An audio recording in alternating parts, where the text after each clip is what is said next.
The HP Outdoors Waterfowl podcast is powered by Cornerstone Gun Dog Academy. CGA is the world's most comprehensive online gun dog training resource. They've got over 160 instructional videos that includes everything you need to take your 7-week-old puppy to a finished gun dog. Visit cornerstonegunDogAcademy.com to sign up for the free preview module and begin your training journey today. Cornerstone Gun Dog Academy, the most advanced gun dog training resource on the web. You are listening to the HP Outdoors Waterfowl podcast.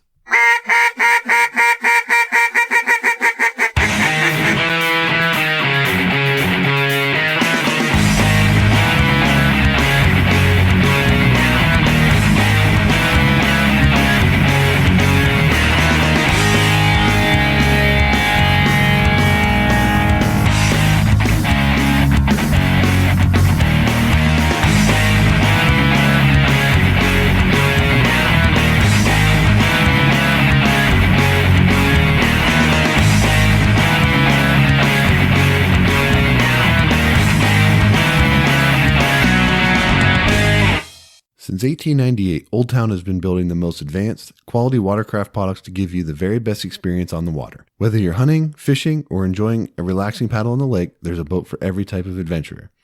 If you haven't seen it, check out their newest offering, the new Grab-and-Go watercraft designed to function as your boat, blind, and retriever. The easy-to-conceal, 11-foot 9-inch, 56-pound Solo Sportsman is the ideal craft for those in search of a stable, lightweight craft that's easy to paddle and even easier to transport or stash. Designed with the hunter and angler in mind, the Solo Sportsman is equipped with thoughtful shell, tackle, and tool storage, a comfortable and adjustable seat and foot braces, an accessory track, and rod holders. Check it out at oldtowncanoe.com/sportsman. Out in the field, how you've prepared determines how you'll perform. With balanced fat and protein to support peak condition, Eukanuba Premium Performance Dog Food enhances strength, energy, and endurance. So when the pavement ends and the truck doors swing open, you and your dogs are ready for anything. Strong, focused, ready for anything? That's a Eukanuba dog. SoundGear is offering a 35% discount to the HP Outdoors listeners for their instant fit industrial and shooter products. You can head over to soundgearhearing.com and use the promo code HPO35 to claim your discount today. Original design, select grade components, superior sound, and unparalleled service. 737 takes exceptional pride in producing the finest quality, best built premium calls on the market today.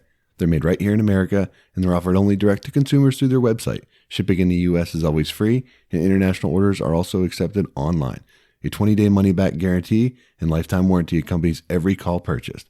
737 Duck Calls. Lead the flock. Gunner kennels are engineered for your dog, designed for travel, and built for your peace of mind. The G1 kennel has set a new industry standard and put Gunner in a category all its own. They were started to protect your pet, and it continues to be at the center of everything that they do. Gunner's dedicated to building the best and safest pet travel crate on the market because man's best friend deserves man's best kennel. Check out their G1 series of kennels and accessories at gunner.com. All right, welcome to episode 172 of the HP Outdoors Waterfowl podcast.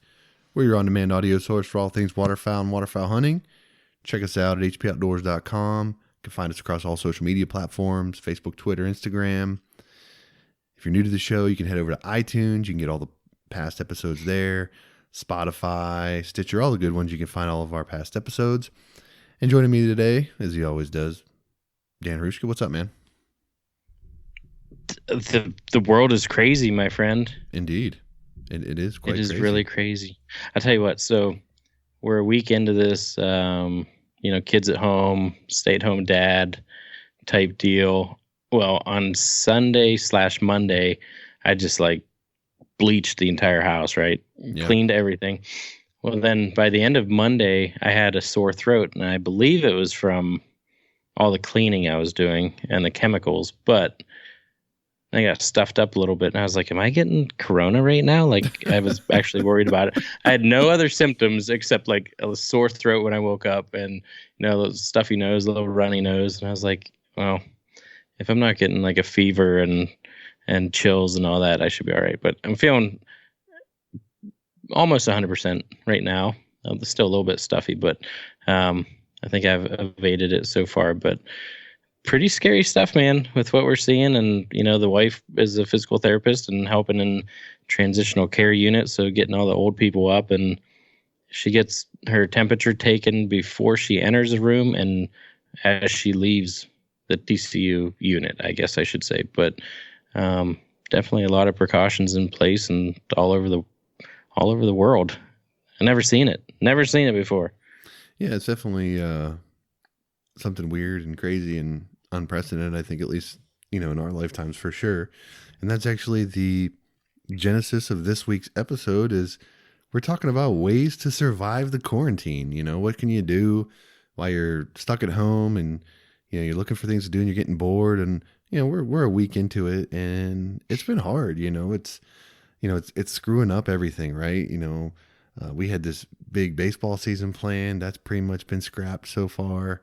No matter what you're kind of into, if you're into watching golf or, if you're into the XFL or, certainly baseball season, MLB getting going or the NBA, whatever your deal is, March Madness, things that are like staples in people's lives are getting canceled. And it's like, wow, what do I do?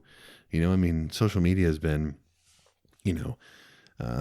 I've been a lot more informative. Yeah. Well, I've been, when you don't have when you have a lot of more free time, you're spending more time on social media, of course. And, one of the things I kept seeing for several days there was like, day 2 without sports, had a conversation with some lady. Turns out she's my wife and her favorite color is yellow. Who knew, or whatever. Right.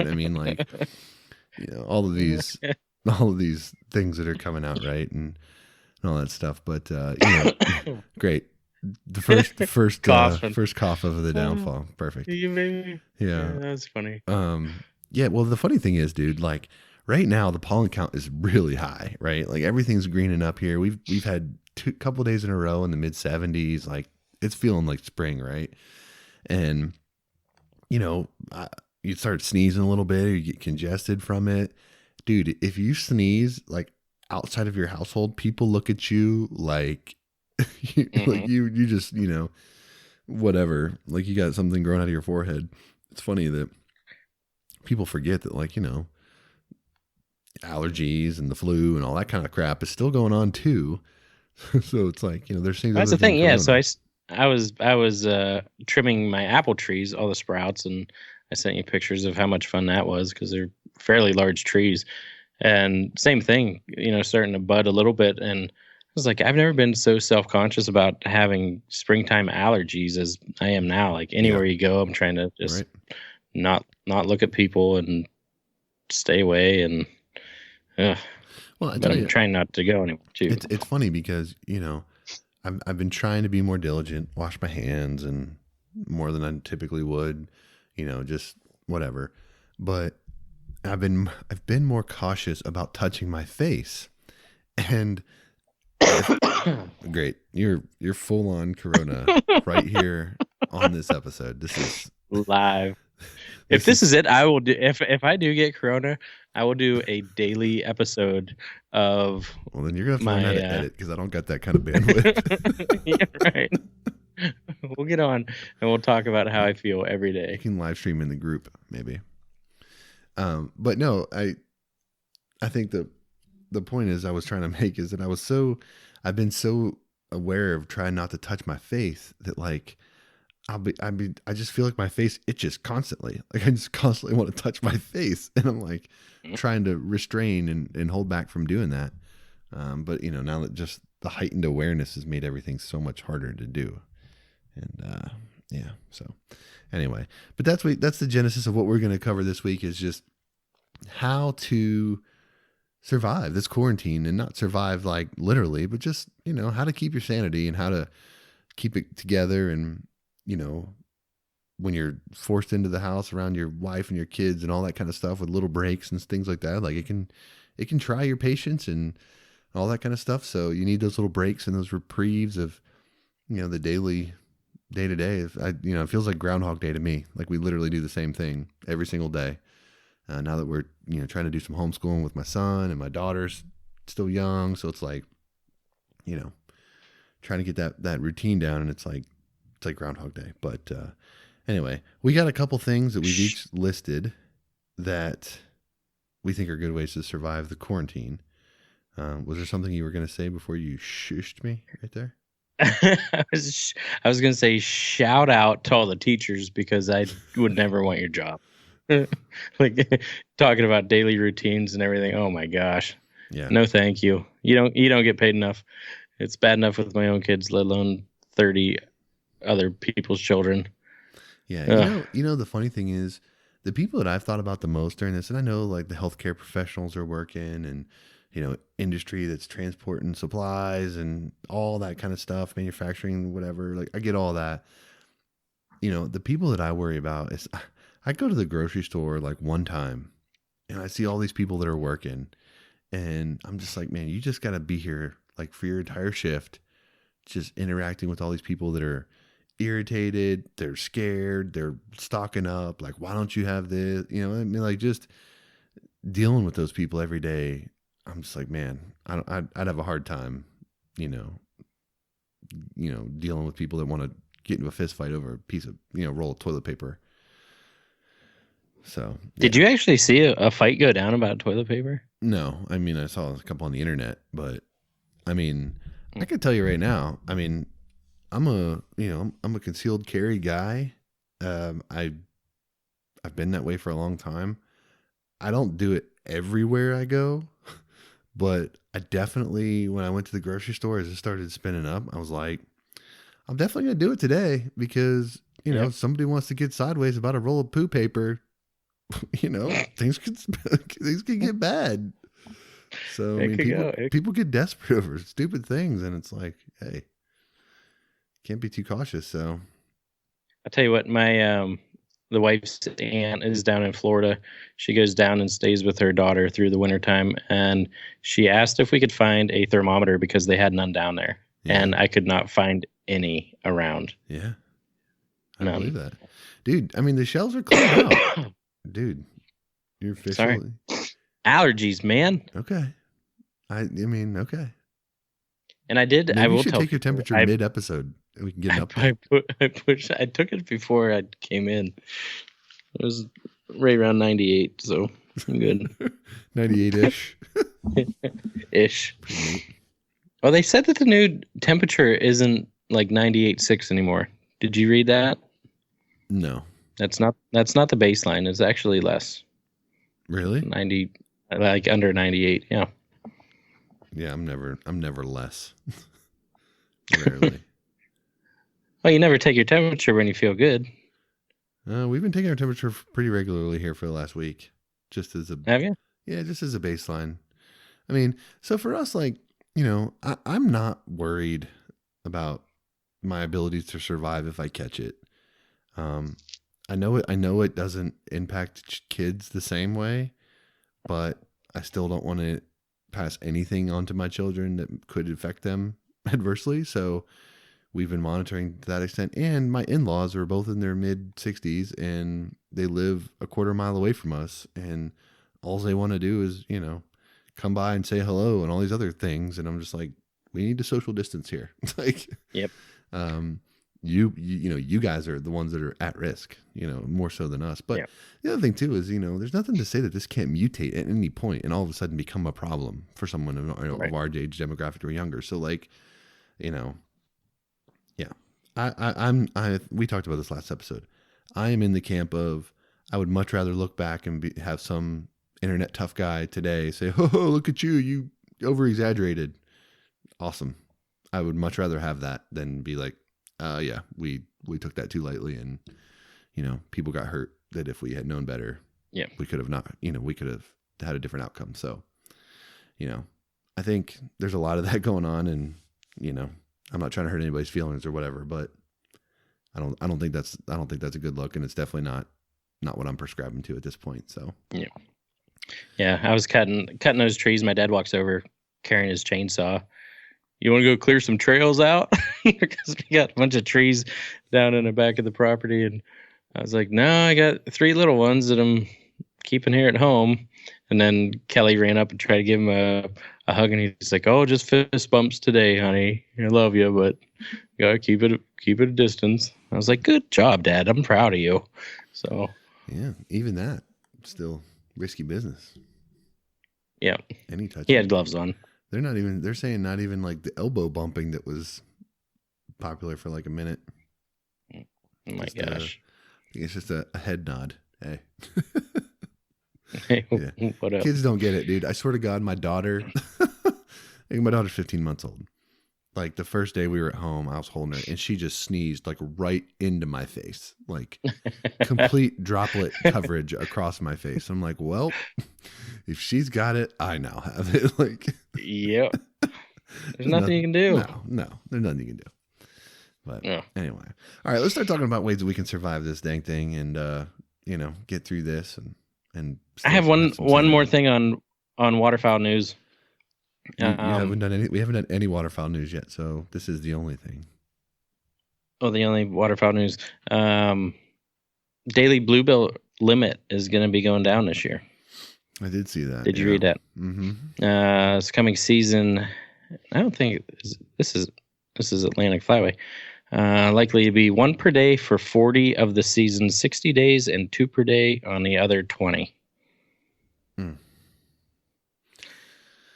That sounds like a recipe for a few tickets for people that don't know what day it is and aren't tracking it closely. I was just going to say, come on, just make it 1, whatever. Yeah.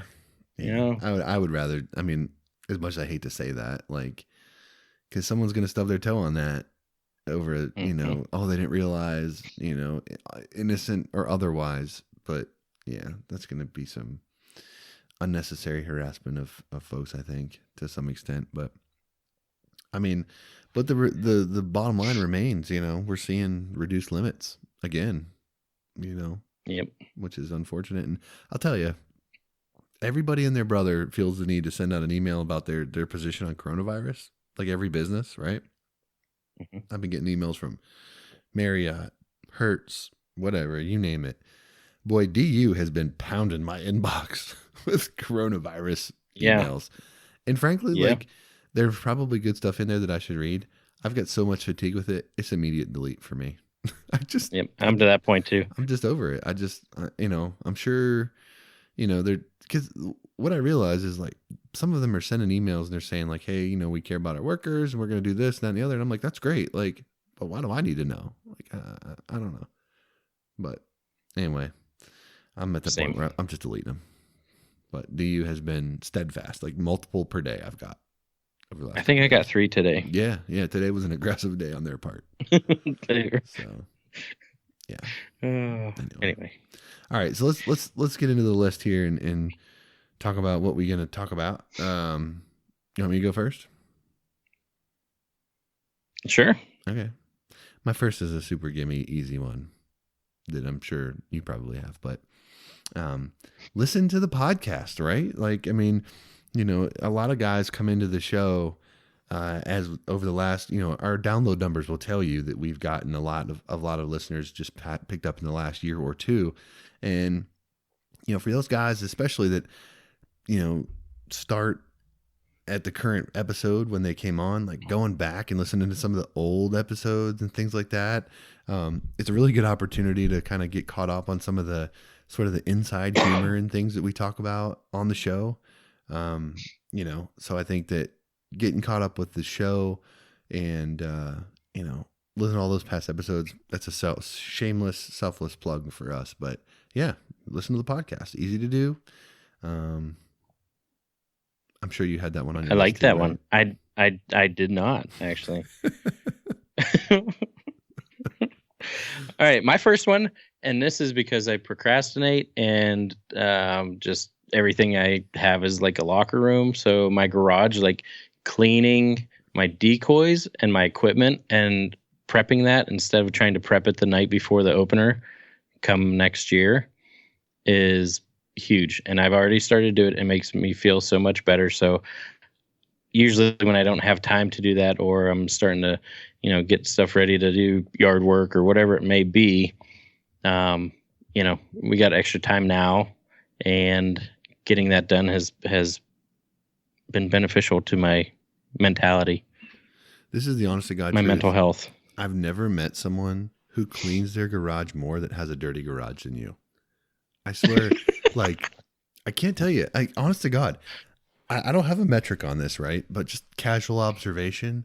I get a text from you probably once a quarter, I'd say, maybe more frequently. That's like, clean the garage today. It's like a snap of your, canoes hanging everywhere and decoys hanging everywhere. And then it's like 2 months later, cleaned the garage today. And then it's like every time you're like, yeah, my garage is a mess. I gotta deal with this. So I mean, I'm glad it makes you feel good though to do that. Well, yeah. I agree. I actually have a ton of clutter in my garage, and I just recently got rid of some stuff in there, and I've been going through like basement bins and stuff, clearing out things and just creating more room. Yeah, clutter's bad, and if you can get things prepped up, especially like if you can do it before it's hot, you're a lot further ahead. Because I hate doing that in the summertime when it's like just really smoking hot outside, and you're like, ugh, you'd rather be in the AC. Now it's actually decent. The warm actually feels pretty good. So yeah, I'm with you. Getting some things organized is a good way to go. What warm? Well, I mean, here in the rest of the world, not Pennsylvania, we get a little warm weather here and there. So I said, Josh said, we're in the 60. We hit 60 today, and now it's like 33 degrees as we're recording. Yeah, we're in like the mid 70s today. It's pretty nice. Yeah, we're gonna be in the mid 50s tomorrow. Yeah, so. I have 37. So, oof, brutal.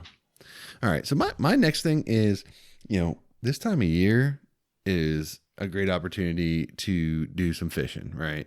And it's a great way to get your kids involved in the outdoors. You can still do it with your social distancing and all that kind of stuff. What I am seeing though here locally is some of the county-run like parks that have ramps and launches and things where they're staffed are all getting shut down. But the waterways that are owned by the Department of Game and Fish here in the state of Virginia are mostly open, and Shenandoah rivers and things like that are still open for fishing. So definitely getting out there, whether you're going after crappie or some pre-spawn bass or something like that right now, definitely get onto that. And side note to that, earlier in the week, I don't know. Well, I do know I know you're a huge Major League Fishing fan, right, Dan? What's that? Okay, never mind. So Major League Fishing, it's like professional bass fishing, right? And they live stream their tournaments, and it was still going on. They didn't cancel it, right? And so I was watching it earlier this week, and it was just really good TV, I thought. And on the championship round, my man Mark Daniels Jr. had the lead like the whole week, fished really well, and then on the last day with like an hour to go, Ott Defo, he surpassed like a 20-pound deficit. He was behind like 20 pounds, just got on the spot, ended up winning the tournament by like 30 pounds. He caught just an absurd amount of fish in 1 hour. And I felt really bad for Mark. Yeah, it was insane. Like literally it was insane how much weight he put up. He put up over 60 some pounds, and the second place guy was like 30 some. Like he doubled the field up within the last hour of the tournament. But what I felt so bad about for Mark Daniels Jr. was he'd been leading. Like he won his earlier round, had been leading most of the day, like was in good position, hour to go, gonna win. $100,000 first place prize. Ooh. Yeah. He ends up in fourth, and I think he got paid out like $24,000. So I mean, like significant hit to the pocketbook in that hour of time. And yeah, just crazy. But it was really good theater, and I'm getting pumped for fishing, and just recently got a new kayak that I'm getting rigged up, ready to go. So, if you're into fishing this time of year, it's really getting cranked up. So there's really nothing better, in the outdoors right now than to be doing that. Is that Randy Flowers? Who's Randy Flowers? He's the guy on Facebook that spells everything wrong. He hands out strokes all the time. Stroke 1, stroke 2, and then he bans people from his page. I have no idea what that is. I have no file on anything that you just said. It's pretty good. Anyway, how about... What does that have to do with fishing, though? Is he a fisherman? He just follows the fishing tours. Oh. And he talks about guys that just crap the bed. Oh, interesting. Yeah, I'll have to check it out. It's pretty dumb. You'll probably hate it, but it's funny. Sweet. But I was going to say... along the fishing lines, which I don't do a ton of fishing, but when I do go fishing, it's a great way to scout, right? Yeah. Are some of the places that you fish down there, are they able to be hunted? I know you have a lot of restrictions. There's a handful, not a ton though, honestly. But actually, this leads into one of my other points. I'm going to cannibalize this a little bit. This is a good time of the year to be doing some e-scouting, so whether you're using Base Map or Onyx or Google Earth or whatever your platform of choice is, it's a good time because you can get out there, you can fish areas. And, for an area where we hunt, primarily, we get a lot of diver action, right? That's where our hunting gets good. One of the things that I always look for when I'm hunting is depth of water and the height of vegetation in that water, because that'll oftentimes correlate with where ducks want to be and raft up and things like that. So when you mix, you're fishing, and if you're out there with a fish finder, depth gauge, whatever, and you're looking and you're seeing that vegetation and how deep the water is and stuff, you can drop waypoints, whether on your fish finder or on your, your Base Map or whatever app you're using. You can put those waypoints out there so that to go back and scout those areas and see when got diver ducks moving into the area, are they hitting that area and feeding on that vegetation, in the areas that they can dive down and get to food easily, versus some areas where they have to go much deeper, obviously. But I think that's a great way to get out and scout some areas, or check out some new water that maybe you were unsure about pushing into, because of weather. And it's a great opportunity to go check places where, hey, I would love to go check there, but I'm a little worried about getting that far away, or my boat maybe isn't big enough that has, go investigate the place first and see if it's worthwhile, and then you can identify whether maybe you need to find a new way to approach it, or try to find a launch that's closer, or find another way to enable you to get to where you need to go. Yep. And I know Base Map has a lot of water depths. Yep. For different lakes. I don't know how specific it gets with smaller ones, but if you're working a bigger lake and looking for those shelves and whatnot, that's a great tool to use. Mm-hmm. Yep, for sure. My next one is going to be going through your gear, and not like cleaning, like I said before, but usually and I don't know about a ton of other people, but at the end of the season, I kind of evaluate what I used and what I didn't use, and then I might try and get rid of some stuff that I did not use. And that seems to be, the Sitka waterfowl group and all that stuff, Sitka for sale, or, all kinds of anything waterfowl, blah, blah, blah, blah, blah. You can find a lot of good deals on there, but also if you're looking to clean out and maybe, upgrade some things, this is a time, if you are at home and not working during this quarantine, go through your stuff and post it online. And heck, that might be what's putting food on your table, but It might also be something to upgrade, coming season. Well, the thing to keep in mind too is, for most people, I don't know that. For a lot of people, this is tax return time, right? So a lot of guys got a little extra cash in their pocket, and maybe they're looking to make a purchase that they'd been holding out for. And, a lot of guys will look to those used areas first, and you can get things for really good quality. I mean, I've just recently sold some stuff that I've just not used, and I sold it heavily discounted, and it was brand new. I mean, literally like never been used, tags on it, like never been used. And I sold it for significant discounts and stuff like that, just because, like you were saying, I need the space to be freed up. I'm not using that stuff. If someone else is looking for that, like I literally sold things where I did it on Facebook Marketplace one day, put it on, bam, sold.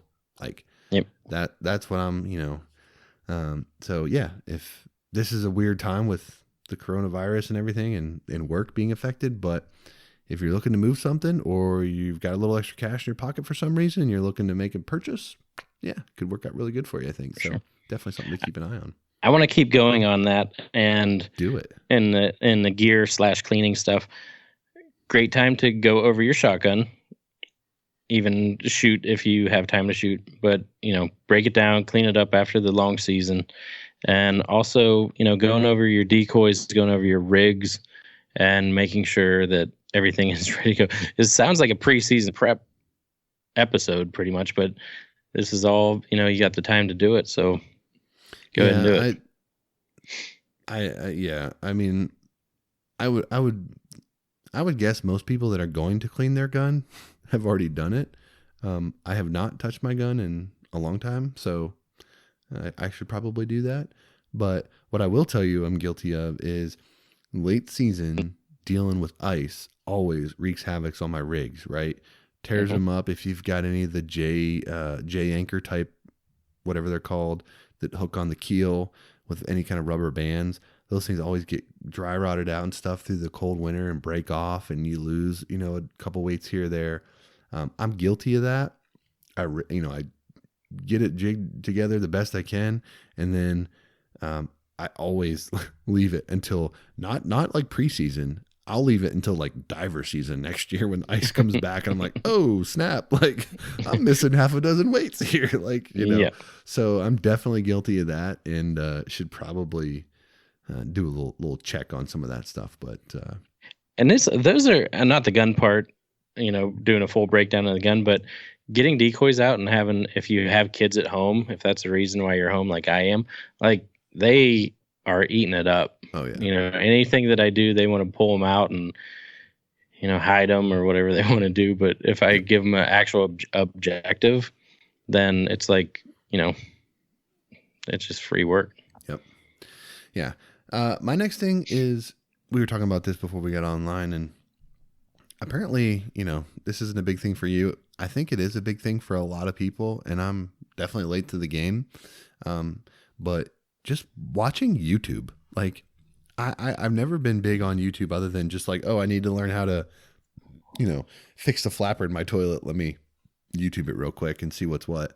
But since I cut the cord and we're streaming everything now, I find myself going onto YouTube a lot, and it's fantastic because I can just get all kinds of content specifically for what I'm looking for. So if I'm in the mood for duck hunting that day, I can watch the grind or something like that. If I want to, if I'm in the mood to watch some fishing stuff, I could go to Major League Fishing, or I can go to Bass, or I could go to, some of these anglers put out a ton of video content and do it really well. Jacob Wheeler, there's many that do it. But I've just found myself watching or having it on in the background a ton while I'm like hanging out with the kids and doing stuff. And it's just another way for, my son to see it and kind of be exposed to it. So even though we're not out doing it, it's on demand content of that kind of stuff.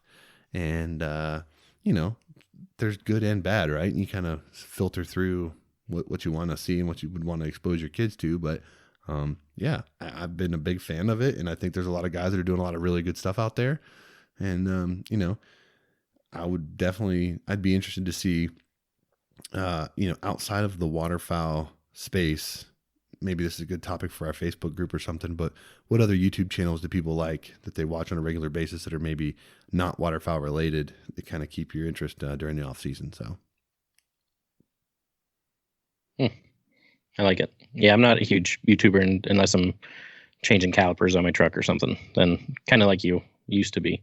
Yeah. But I also, my internet is awful, and if I get any kind of spinning wheel, then I just shut it down. So it doesn't take too long. My next one is, I would say calling, brushing up on your calls, making sure they're cleaned up, ready to go. If you don't follow Kyle Jones, who we've had on here, 2-time World Goose champ, he's currently doing a quarantine championship, I think a duck call championship. So if you feel the need to, get the competitive juices flowing a little bit and want to do that, you can submit a video to them, and I think they have 5 different judges. So they'll end up giving you a score, and they have some prizes for the winners at the end. But it never hurts to knock the rust off early and keep going, and I like that one. Yeah, that's pretty cool. I can tell you, historically, this time of year is more. I've got the turkey call in my mouth and just kind of doing all that. But the one word of advice that I'll give you is, if you're quarantined with the wife, I guarantee most of them are not gonna love duck calls, goose calls, turkey calls running hot on a regular basis. So yeah, I'd say pick your spots with that, and while you're out fishing, yeah, just be smart about that.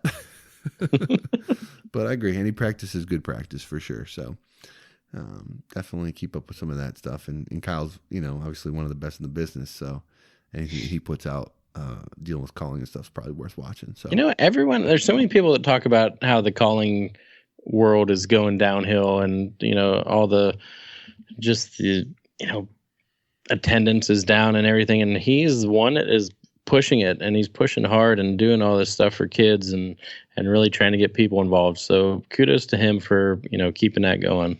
Well, I think this quarantine thing has probably got him onto something, because you're seeing a lot of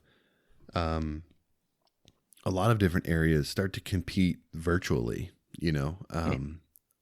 I know I've been talking about fishing a ton this episode, but this one resonates big time. Kayak bass fishing has online tournaments where it runs for like a month long, and so it doesn't matter if you fish once a month or twice a month or 3 times a month or every day.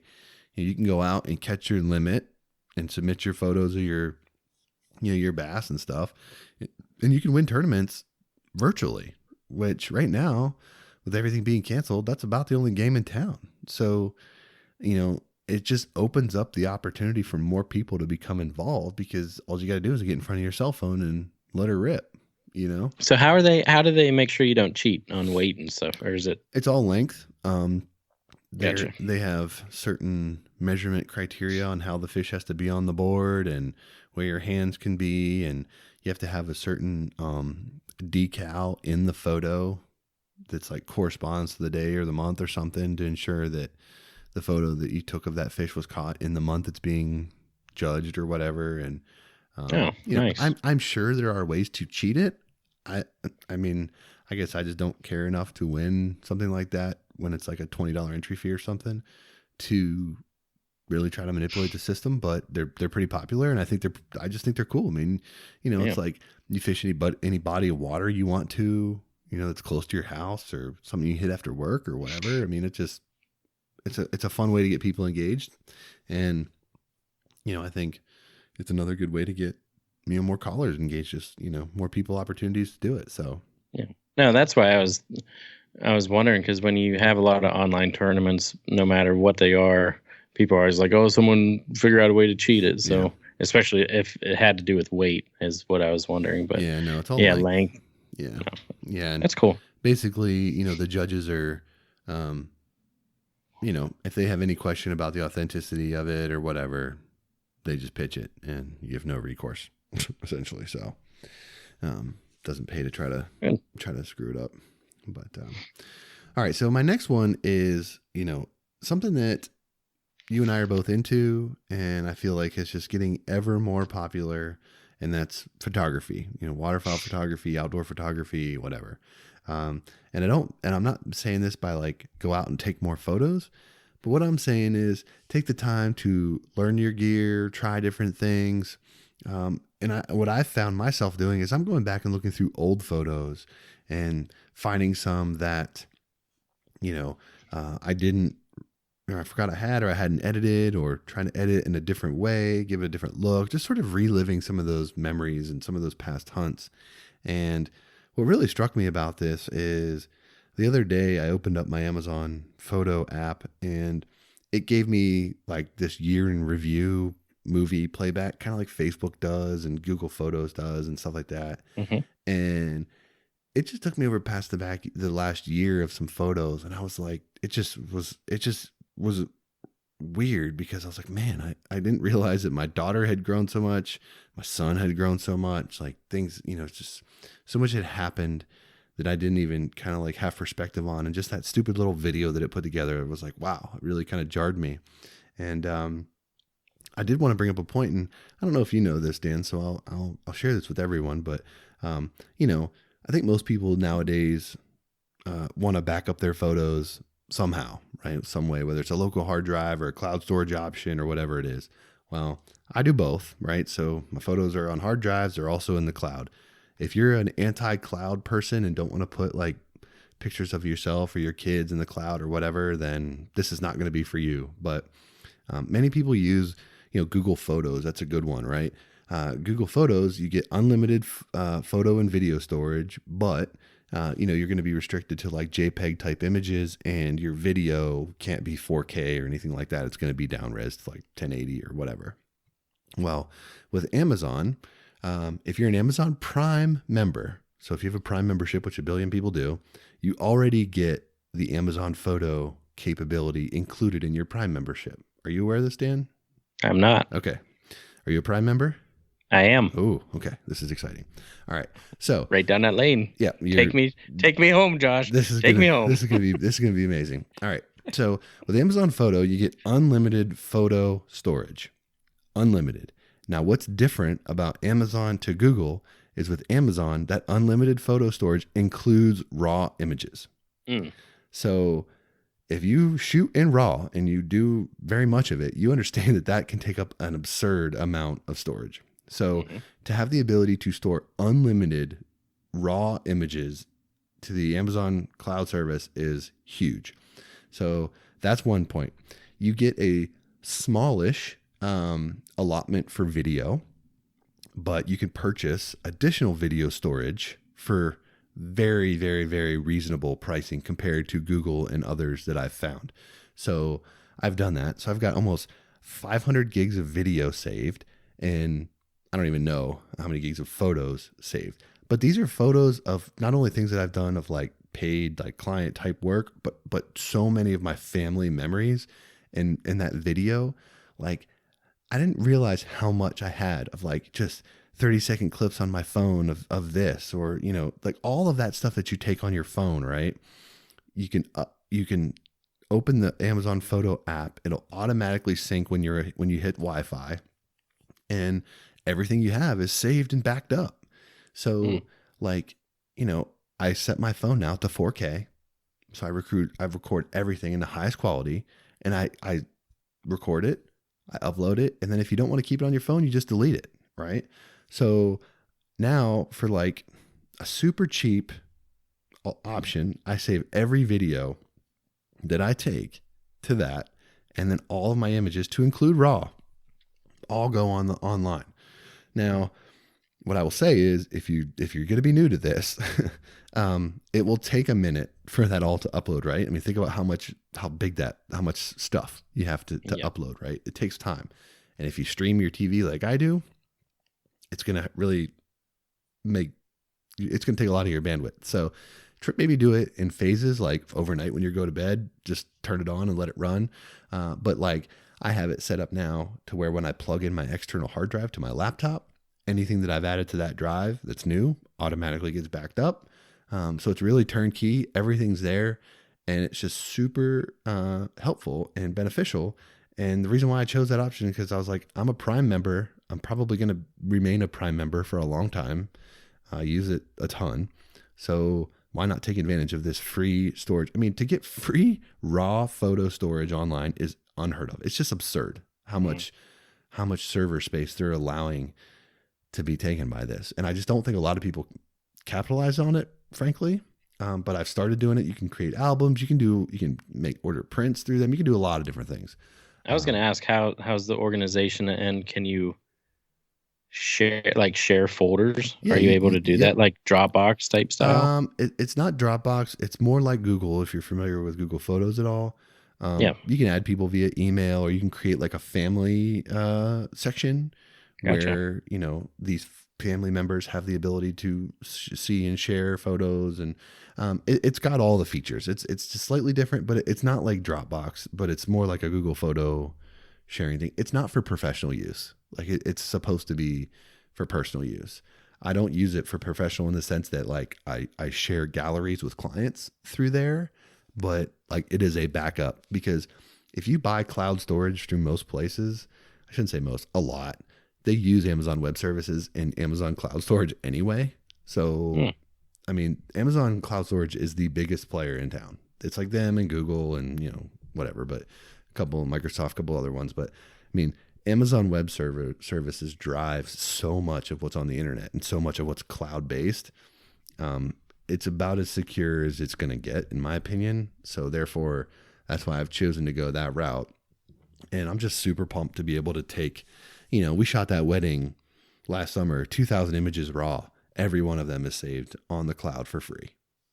Well, it's not for free. It's in my Prime membership, but it's a benefit that a lot don't take advantage of. So, yeah, any one of you guys can right now can download the Amazon Photos app, get that going, and start saving all your stuff online.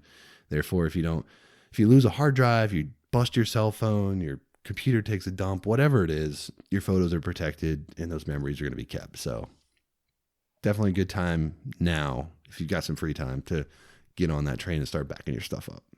I like that. I like that a lot. I'll probably do it. It'll probably take me 400 years to get my photos up, but yeah, I'll figure it out. It'll take a long time, especially if you're going to upload a bunch of raw photos for sure. But I mean, 4K video, all that stuff. I mean, it takes time, but it's worth it, you know? No, I like that. Well, I think my last one is it's a group, but it's also beneficial to me. So, and it's about having my kids with me and teaching my kids different things. One being bird ID, and two is we were shooting a BB gun again and just going over, gun safety and all that. But like today, so we stopped by, I ordered food from a restaurant that is curbside only now with everything going on. So we got food, went down by the spillway and, had binoculars out. We're eating pizza, sitting on the back of the truck and watching these birds fly by. And as they're flying by, I'm telling the kids what they are. And they're like, how do you know that? How do you know? And that's not that, there's this big old discussion. But if you have the time and can go out to a lake and see all these birds coming back through, returning north, and you can see their flight and pick them out.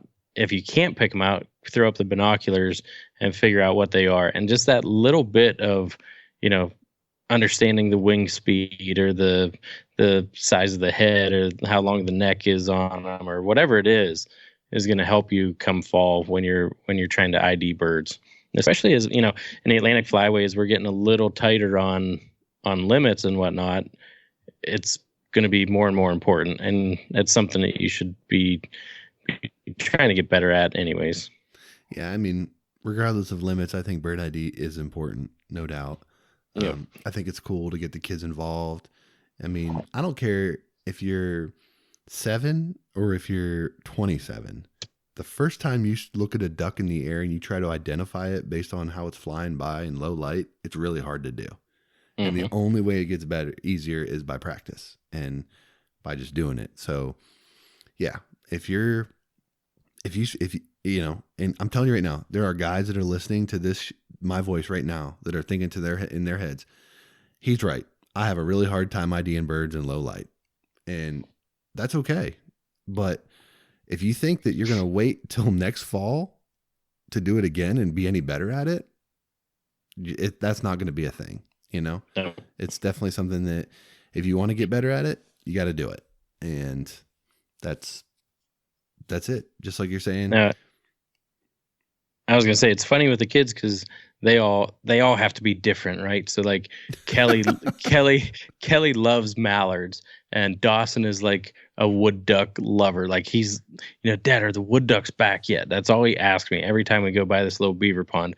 And finally they're coming back in like some big numbers, and it's just cool to show him because he gets so jacked. Like it's funny. And then Sadie, she's like, well, what's your favorite? And I was like, oh, I don't know. Maybe I really like pintails. She's like, well, the pintails are my favorite too. So, we've been driving around and, we see all these birds around now, and, they just get so excited when they see, their favorite, air quotes, their favorite, and, get to point them out when they're flying, or, we see them on some of the little water ponds, and I don't know. It's a good time. And then it just gets them excited about going out and seeing birds. So it's a win-win. Since Kelly's favorite duck is a pintail, because that's your favorite duck. No, that's Sadie. Sadie's Sadie? pintail. Sorry. Yeah. Kelly's mallard. Oh, so does Sadie also, like the Michigan Wolverines, wear a starter jacket and like Tim Biakabatuka? You got a lot of comments about that Biakabatuka. I know, that's why I had to revisit. And a coronavirus cough. Right. Spraying droplets all over the garage. Just my mic is so infected. Oh, gross.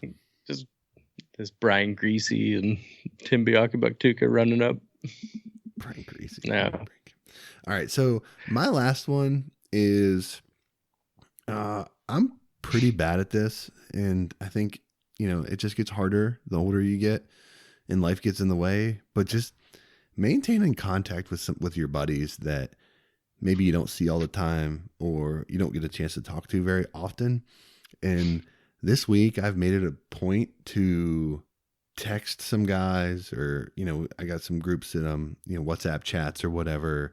And whether it's for me, I got some baseball, some of my baseball families that we're close with now, or some guys from college or whatever, just, getting back in touch with people that you've maybe lost touch with a little bit, or you just don't get to talk to as much as you'd like.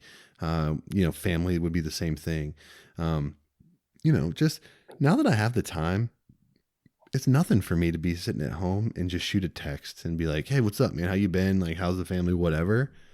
And just kind of retouch with some folks where, if I'm going to work and picking up kids and running to practices and getting dinner ready and all that kind of stuff, it's just harder to do that. So, as you can tell, hardly any of mine are waterfowl related, but they're all things that I think are, time well spent and are important. And, maintaining contact with people that you care about that are important to you in your life is something that's worth your time too. So, if you got a buddy that you haven't talked to in a while, give him a call, shoot him a text, see what's up.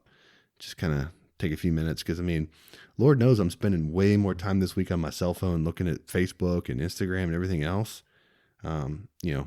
Take 5 of those seconds and throw a text to one of your buddies, or start up a group chat with a couple of your buddies from high school or college or whatever, and shoot the breeze a little bit and make sure everyone's doing okay, and, all that good stuff.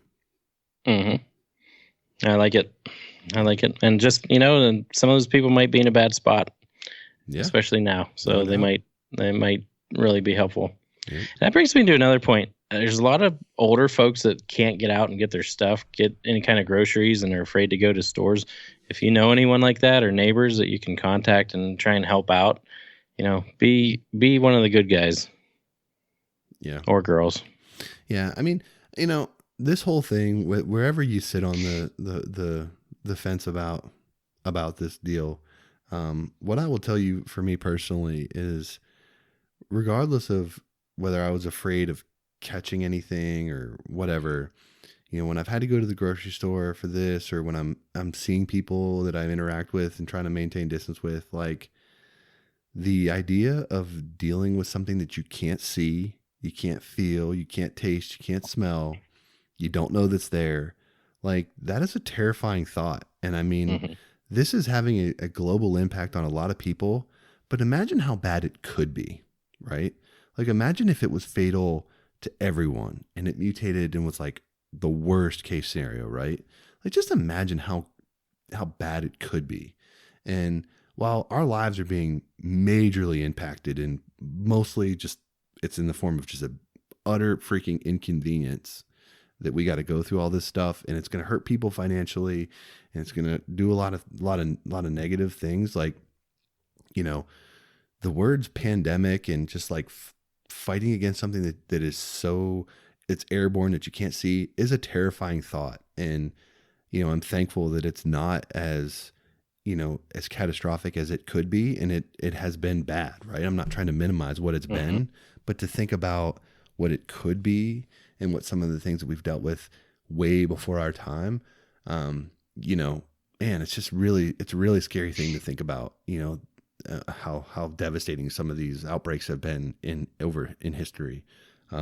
So, I'm ticked that my son's missing baseball this year, and that, people that I care about are being put out of work, and it's going to hurt them financially, and they don't know where they're going to go for make ends meet and all that. It really sucks. But I'm hopeful that, doing the right thing and being smart, hopefully this period will be shorter than as short as we can possibly have it. And, I know this has been kind of a dumb episode and we're just sort of like throwing things out there, but like, if some of these things help you get through the day a little better, then mission accomplished. I know these are things that I'm using to help get me through the day. So that's where it's at, man. And I'm hoping that we can get back to normal life here as soon as possible. Yes, sir. I like it. You got one last thing before we wrap it up? I've been seeing a lot of gadwall around, and I didn't see them. I didn't see them around during season like at all. So that was cool to see too. Well, but that's all. My Yinling's about running out. How are you doing on your icy late mangoes? My icy late mango has been gone since about minute 2. So yeah, it's about time to go back in and refill. So all right. Well, on that note, let's go ahead and close it out. Get it.